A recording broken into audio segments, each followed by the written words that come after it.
Shalom, salam sejahtera jemaat yang dikasih Tuhan. Bertemu lagi dengan Renungan Harian GKI Kebonjati bersama saya Pendeta Agus Gunawan. Hari ini saya akan membacakan satu bagian dari Injil Matius 14 ayat 13 sampai ayatnya yang ke-21. Setelah Yesus mendengar berita itu, menyingkirlah ia dari situ dan hendak mengasingkan diri dengan perahu ke tempat yang sunyi. Tetapi orang banyak mendengarnya dan mengikuti dia dengan mengambil jalan darat dari kota-kota mereka. Ketika Yesus mendarat, ia melihat orang banyak yang besar jumlahnya. Maka tergeraklah hatinya oleh belas kasihan kepada mereka dan ia menyembuhkan mereka yang sakit. Menjelang malam, murid-muridnya datang kepadanya dan berkata, "Tempat ini sunyi dan hari sudah mulai malam. Suruhlah orang banyak itu pergi supaya mereka dapat membeli makanan di desa-desa." Tetapi Yesus berkata kepada mereka, "Tidak perlu mereka pergi. Kamu harus memberi mereka makan."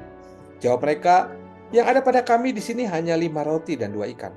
Yesus berkata, "Bawalah kemari kepadaku."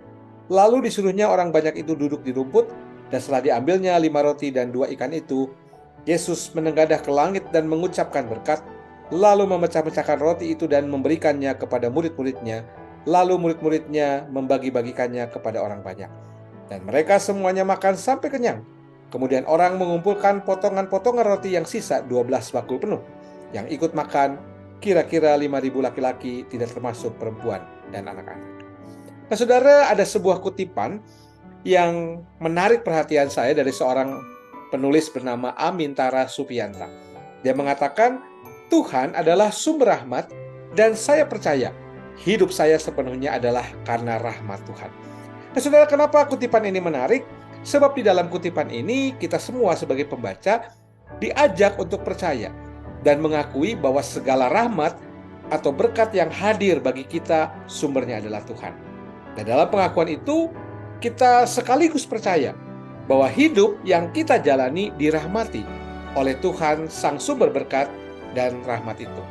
Nah, saudara-saudara, apakah saudara setuju atau percaya dengan apa yang dikutip dari tulisan tadi? Jika kita percaya, saudara, maka sejatinya kita mengakui bahwa segala sesuatu yang saat ini kita miliki sebagai berkat, itu semua berasal dari Tuhan. Nah, saudara, dalam KBBI, rahmat atau berkat itu diartikan sebagai belas kasih, kerahiman, karunia yang diberi kurung yaitu Allah, dan juga berkah Allah. Sementara itu, kata berkat menurut KBBI adalah karunia Tuhan yang membawa kebaikan dalam hidup manusia. Semua karunia Tuhan yang dianugerahkan kepada kita, dan kalau itu mendatangkan kebaikan pada hidup manusia, itu semua disebut sebagai berkat Tuhan. Maka itu, saudara, kalau kita memahami berkat atau rahmat, itu adalah segala sesuatu yang hadir, yang dipercayakan untuk kita punyai dan kita miliki sebagai karunia dan belas kasih kerahiman atau berkah yang semuanya sekali lagi berasal dari Tuhan yang membawa kebaikan dalam hidup kita. Nah, maka itu, saudara, berbicara mengenai berkat, seringkali kita mengartikan berkat itu sebagai materi. Seringkali kalau kita bicara berkat, hubungannya dengan uang, kekayaan yang mencukupkan kehidupan kita. Maka tidak heran, saudara, muncul istilah berkat yang melimpah. Maka kalau kita mendapatkan berkat yang melimpah, seringkali dikaitkan kita dengan orang-orang yang hidupnya dikaruniai oleh Tuhan. Lalu kemudian kalau kita melihat orang lain yang tidak punya berkat melimpah, kita seringkali cenderung mengatakan dia banyak dosa. Maka itu kita perlu berhati-hati kalau melihat atau mendefinisikan berkat. Sebab berkat itu bukan semata-mata uang, kekayaan yang mencukupkan kehidupan kita. Maka itu kita juga mesti hati-hati dengan istilah diberkati untuk menjadi berkat. Sebab istilah itu juga mengundang kita untuk berbagi berkat jika kita sudah diberkati.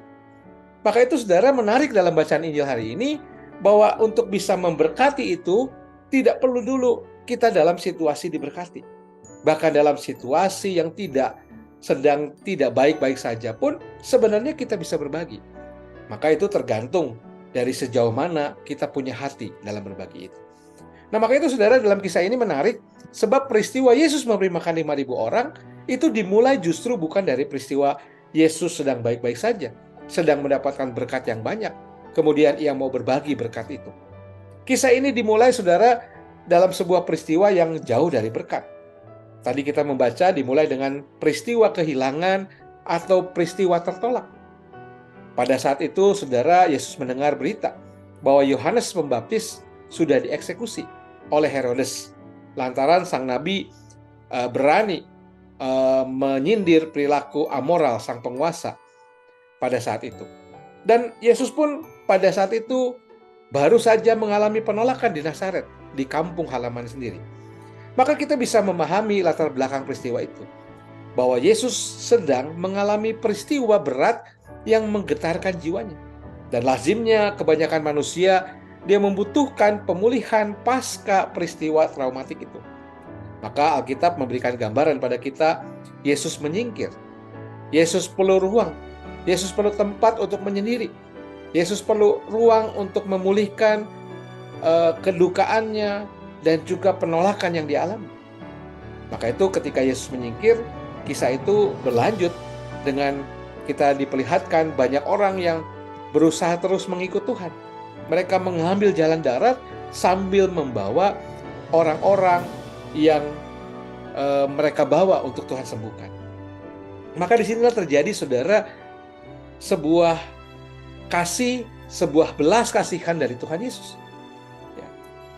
Bahasa yang nanti dipakai adalah esplankniste. Tergeraklah hati Yesus oleh belas kasihan.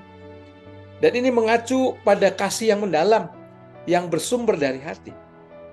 Maka dari kasih yang tergerak itulah ada tindakan terapia, pemulihan dan penyembuhan bagi orang sakit dan tidak berdaya. Nah, saudara, kita melihat bagaimana Yesus tidak terpuruk dengan kebutuhannya sendiri untuk mengasingkan dan memulihkan dirinya sendiri.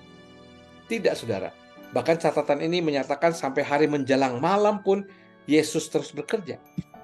Maka ini menunjukkan kepada kita, saudara, sebuah situasi di mana meskipun sebenarnya Yesus tidak dalam kondisi yang terberkati, tetapi dia tergerak hatinya untuk memberkati banyak orang. Bahkan ketika para murid mengatakan hari sudah malam, biarkan orang itu kembali atau menginap di desa-desa terdekat supaya mereka bisa makan, Yesus berkatakan kepada para murid, tidak, kamu harus memberi mereka makan. Yesus memberikan tanggung jawab kepada murid-muridnya. Dan murid-muridnya mengatakan, tidak ada pada kami makanan. Yang ada cuma 5 roti dan 2 ikan. Gimana caranya bisa memberi makan orang sebanyak ini? Menarik, saudara, dari kisah ini adalah bahwa dalam keadaan sebagai pengungsi yang sedang mengasingkan diri karena terancam penguasa, Yesus tetap peduli dan iba melihat penderitaan orang banyak yang mengikutinya. Dan ia menunjukkan keprihatinannya dengan melenyapkan penyakit dan kelaparan. Maka itu, saudara, menarik di sini, dalam rangkaian peristiwa ajaib ini ternyata Allah melibatkan juga kita untuk berpartisipasi. Manusia yang mau peduli terhadap sesamanya. Namun ada banyak alasan kadang-kadang dari kita untuk tidak peduli. Salah satunya adalah kita sendiri juga belum punya berkat itu untuk dibagikan. Tapi di sini, saudara, kita belajar. Yesus meminta bukan apa yang tidak ada pada kita. Ia mengatakan apa yang ada padamu. Yang ada itulah yang terus akan mengalirkan berkat-berkatnya bagi banyak orang. Maka itu, saudara, kalau kita bicara berkat, berkat sekali lagi bukan soal seberapa kita mendapat dari Tuhan. Berkat adalah seberapa kita bersyukur atas karunia dan rahmat Tuhan yang cukup dalam hidup kita. Berkat berbicara soal seberapa kita merasa cukup dengan rahmat itu, bahkan dalam rasa cukup itu justru kita masih bisa berbagi apa yang ada pada kita dan memberkati orang lain. Jadi jangan tunggu diberkati untuk memberkati orang lain. Dalam kondisi apapun, selama kita mampu memberkati orang lain, mari kita lakukan. Tuhan memberkati kita. Amin.